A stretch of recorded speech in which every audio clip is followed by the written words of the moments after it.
Hello and welcome to Farm Journal Live. I'm editor Clint Griffiths from our newsroom here in northern Indiana. We thank you for joining us here at midweek as we continue to track the latest in developments with the coronavirus and its impact across the agricultural industry.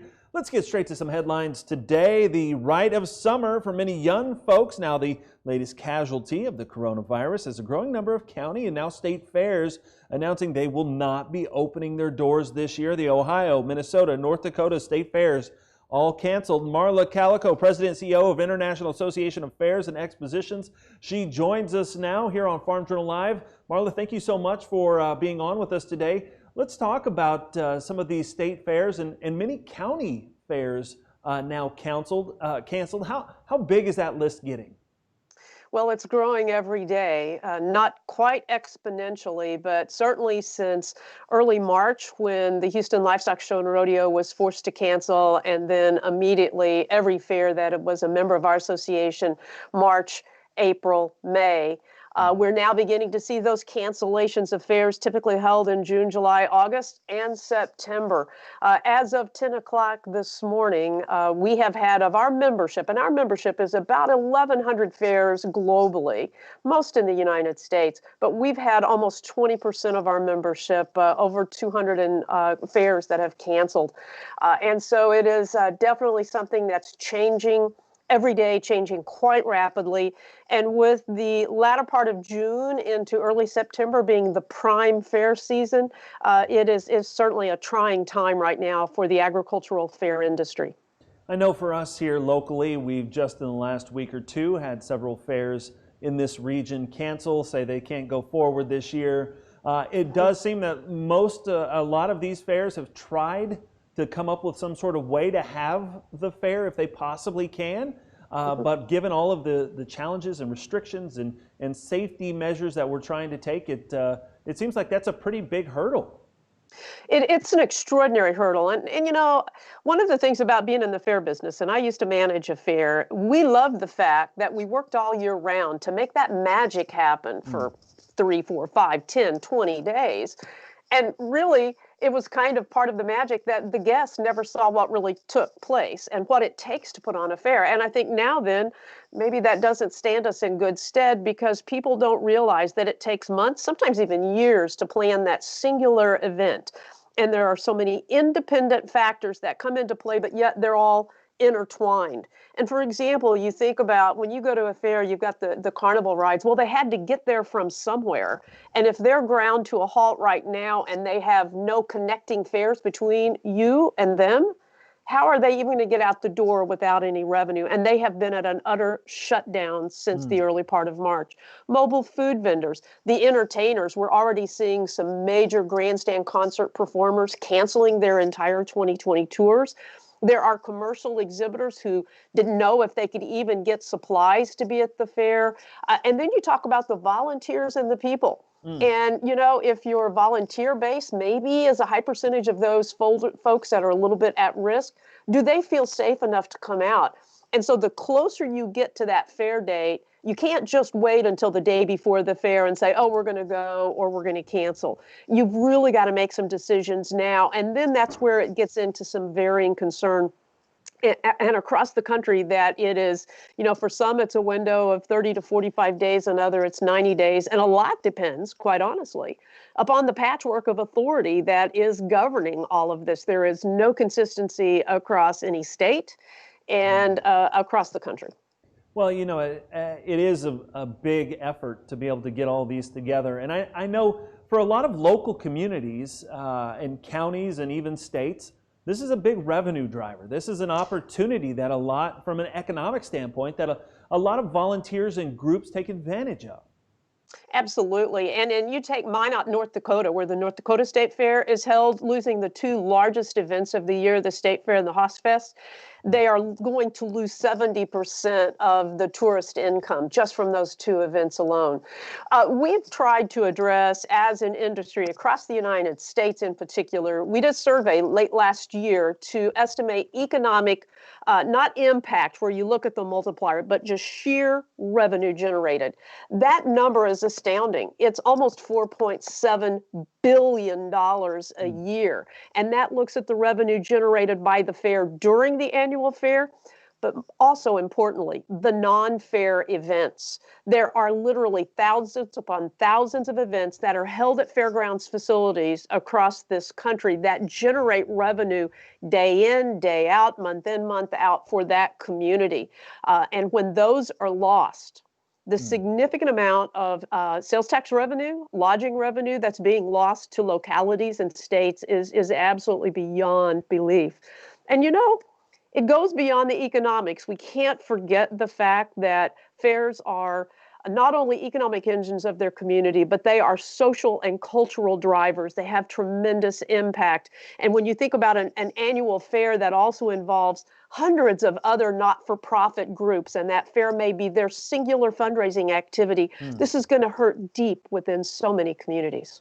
We know, as you were mentioning, the fairgrounds are used for so many activities beyond just the fair throughout the year. The Secretary of Agriculture just tweeting out a little bit ago that they're handing out food boxes to a local community at a county fair.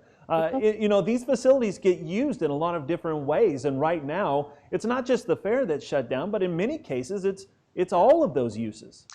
Exactly right. But yet at the same time, many of them are jumping to when they're asked. And so we did a quick survey right before Easter. And at that time already, more than 24 of our fairs across the country were being used for hospital sites. More than 36 were being used for drive-through COVID-19 testing sites. But they were helping in so many other ways. They were conducting blood drives. They were the place where volunteers could come and safely assemble boxes of foods. A fair in South Florida did a drive-through buy your sweet corn because the farmers were having to plow it under due to the challenges with the supply chain. They loaded up the trucks, they brought them to the fairgrounds. They did that with poultry at the North Carolina State Fair. A fairgrounds has the infrastructure, the critical infrastructure that is necessary to the community in times of need. And yes, it's there for fun, but it's times like this when they serve the community in times of a disaster. And that disaster, think about the coming hurricane season. What's going to happen with county fairs and state fairs across the lower South that might be impacted by hurricanes? Will they still be there to function and serve as staging sites for utility crews or emergency shelter for people and for animals? Same thing on the West Coast. Fairs are utilized for fire camps day in and day out during the prime season. So fairgrounds are truly critical infrastructure to their community.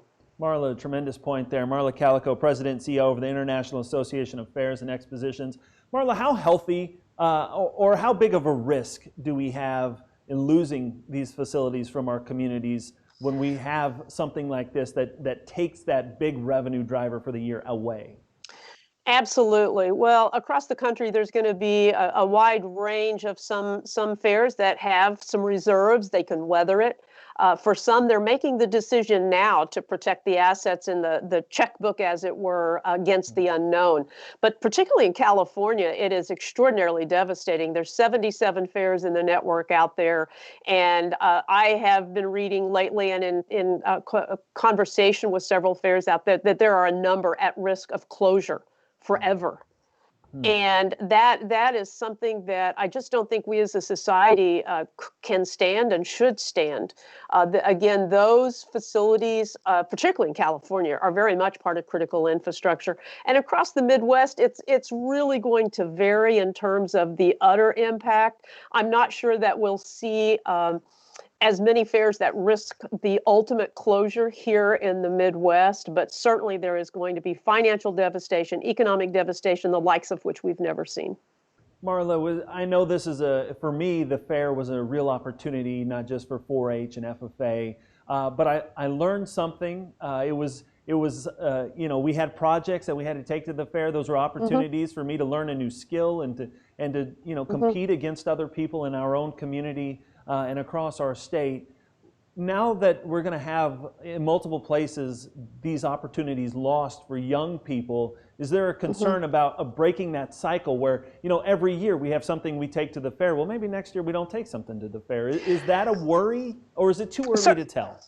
Well, I think it's a little bit too early, but that's got to lie at the heart of it because fairs, thinking about that in your experiences, fairs change lives through that very activity, through competing, whether it's, with a plate of snickerdoodles or the tomatoes you grew or your lamb or your market hog. Those are life-changing experiences. And yes, and you think about particularly the upperclassmen, the 4-H and FFA kids that are coming to the end of their showing career and the devastation that this has been to them. Yes, it's part of agriculture, and yes, we learn, but it really has a far-reaching impact. I know a lot of fairs are going to attempt to do something virtually. Some already have.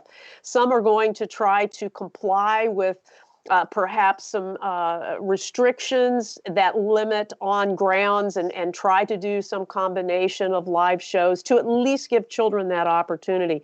But certainly when we think about day in, year out, all of the opportunities that people have to learn something at the fair, this is a tremendous loss for all of us. And I think about ag education, I grew up at a time when going to the fair, it was primarily farm people who were coming to our fair. But today, that fair is primarily people who don't live and work on a farm. They don't understand where their food comes from.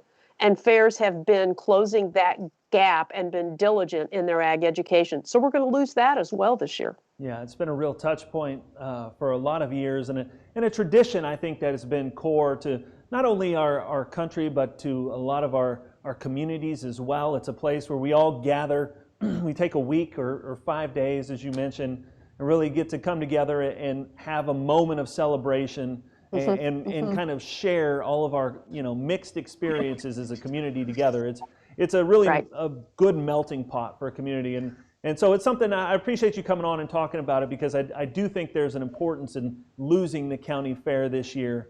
And so, it'll be something that we'll continue to follow along with. Marla, thank you so much for joining us and talking a little about this today. Thank you for allowing me to be here. Yeah, absolutely. Of course, as Marla mentioned, we have put together a map where we've been tracking some of the closures of these fairs. You can find that at agweb.com. You can see, the fairs there in green. Those are the fairs that are still open. We have in orange the fairs that have been canceled, and in yellow, those are ones that are possibly at risk of canceling. Make sure you go over to agweb.com and follow along. Now, the commodity market's making some movement to start the week, with soybeans higher Tuesday. Here midweek, the June live cattle futures chart topping the $1 mark for the first time since early March. Now, this is a chart from our friend John Newton over at AFBF. It tracks the futures price and the impacts on major commodities as of May 21st. Now, you can see those trends. Rice, the big winner thus far, up 22% since COVID-19 began. Class 3 milk's gone from one of the hardest hit markets to near unchanged. However, Class 4 milk still off 25%. Hogs still leading the way, down 34%. Beans, cattle, cotton, and corn all in that 15 to 22% lower. Bill Biedermann with agmarket.net, our guest now. And Bill, as we kind of hit midweek here and we're looking at the commodity markets, what's your read on where we sit so far? Well, I think the markets are trying to put in a bottom, and seasonally, we typically do at this time. We've got a pretty good setup as far as structure of the market, with the funds being massively short, corn starting to get long, soybeans. We've seen other markets like the oats are now trading higher than corn. We've seen the rice market, which was you referred to before, has made new highs with a 21% gain in world stocks. And so we're seeing New York money start to come into commodities, and there's a few people talking about a super cycle coming in commodities due to all the stimulus. We'll have to see. Fundamentally, obviously, on corn, we've got huge stocks, but we have that in rice too. Like I mentioned, we're 21% more stocks in the world than there was 2 years ago. So, New York money will buy if they want to buy. Yeah, I know we've talked a lot over the past few weeks and months. We've talked about, some of the demand issues that we've seen with the ethanol industry being shut down for a while. Now it's starting to come back. Obviously, we've got this crop planted, not at record pace, but at a good pace. Where do you see, as far as we go into this summer months, how do we sit with balance here? Well, we still believe that the feed use number needs to come up some more, which will eat up a few bushels. We really need to eat up about 400 more million bushel, a minimum of 200 more, in order to get this carryover to stop growing. Mm-hmm. We can pick up a little bit more on the feed use sector. The ethanol, I think, has bottomed. I mean, obviously, looking at all the energy markets, I mean, the rig count has gone, it's down into the 300 mark, and it was at 680 or something like that last year. So we've come down a massive amount of rigs that are pumping oil. That's going to help stabilize. We're seeing more people driving, obviously. So we'll pick up ethanol. I think the bottom of the numbers in ethanol might be a shade smaller than USDA has. Our numbers are a shade smaller than USDA. But we believe that this carryover roughly at 2.1 is going to stabilize. The question will be now on the new crop. How many acres do we adjust? And what will that new crop carryover be? Yeah, and I think that is a big question. Obviously, we always start talking about weather this time of year. Is it going to be too hot? Is it going to be too dry? Is it too wet? Or do we have a cold snap? Right now, as we get ready to start June, I think heat may be one of the concerns as we kind of push our way toward pollination. Yeah, usually, actually, 19 out of the last 20 years, the high in December corn prices has exceeded the insurance price. And the one year that it didn't exceed it, it at least met it. Well, that's 50 cents higher. So can we get a 50-cent rally? Yes, that's very statistically sound to expect. But I do think a lot of producers will start selling in that 360 range.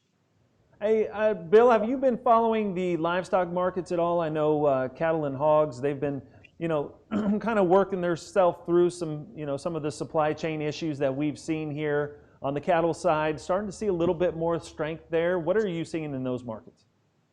Well, it's interesting because, we're starting to kick back in on our slaughter, and our weights are coming in pretty good. I mean, we had this morning, we reported 1,427 pound average weights. So definitely got a lot of tonnage out there. But what's interesting is, again, even though the supply of cattle is going to increase as we start slaughtering these animals again, and that meat will work into the retail side, we'll probably see the cutout values and the box beef values drop.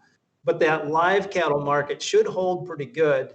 In fact, there's a gap at 108 on the futures chart. Cash markets are trading in that pushing 120 area. It's been trading 110 to 119 here the last few days. And we believe that you'll see some convergence where cash will hold, futures will come up maybe and fill that gap. Yeah. Bill, as you kind of work our way toward the summer months here, give me one thing, and because we've had several months of pretty tough news to deliver, give me one or two things that you're optimistic about for 2020.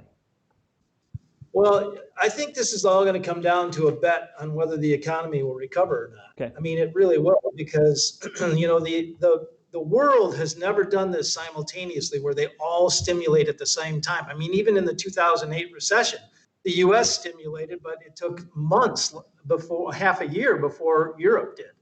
Here, we not only have the Europe, we have the U.S., we have Asia Minor, we have the whole world is putting in stimulus money. So if you're betting on a recovery, you really ought to be watching for signals like consumer confidence, consumer spending, because we could have super great commodity cycle here with all that stimulus money creating some inflation. And honestly, the economy is the only way we're going to survive the debt load that we're pouring onto our shoulders is that if we do have inflation. So it's very complicated on the macro side, but if you're going to bet on the success of all the governments of the world working towards this, then you're going to want to have a friendly bias to commodities. It may not happen this year. It may not happen in corn right away, but it might happen in, cattle or something like that. But the commodity cycles go in like sometimes the metals go first, and then the energies go second, and then the livestock go after that. Just keep your eyes out for indications that the trend is turning and everybody's still bearish and you don't understand why we rallied. A lot like what happened in the rice. Right. It'll be something to watch. Well, Bill, I appreciate. Hey, thank you for jumping on here. I know everybody didn't see behind the scenes, but Bill worked awful hard to get some technology figured out to get on with us today, and we really appreciate it, Bill. Thank you so much for joining us on Farm Journal Live, and thank all of you for joining us today. Of course, if you'd like to follow along, you can do it by going over to agweb.com, and if you'd like to keep up with our coronavirus coverage, agweb.com/coronavirus. Thanks again, everybody, for watching. We'll see you again tomorrow. Have a great afternoon.